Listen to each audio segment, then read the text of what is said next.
حضرت عمر فاروق رضی اللہ تعالی عنہ نے حضرت ابی بن کعب رضی اللہ تعالی عنہ سے فرمایا، بھائی ذرا بتائیے کہ تقوی کیا ہے؟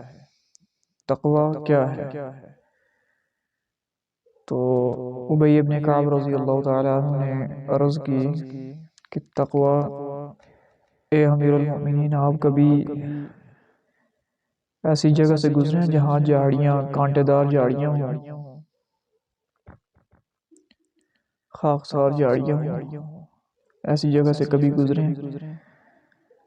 امیر المومنین نے فرمایا، جی ہاں، بہت بار ایسا ہوا ہے، ایسی جگہوں پہ بہت بار گزرنا ہوا۔ ابی بن کعب رضی اللہ تعالی عنہ نے عرض کی کہ کیسے گزرتے ہیں؟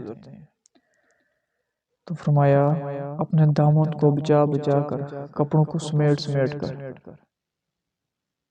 گزرتے ہیں۔ تو ابی بن کعب رضی اللہ تعالی عنہ نے عرض کی کہ دنیا بھی ایک کانٹے دار جھاڑیاں ہیں، یہاں سے اپنے دامن کو گناہوں سے بچا بچا کر گزر جانا یہ تقوی ہے، اپنے آپ کو گناہوں سے بچانا یہ تقوی ہے۔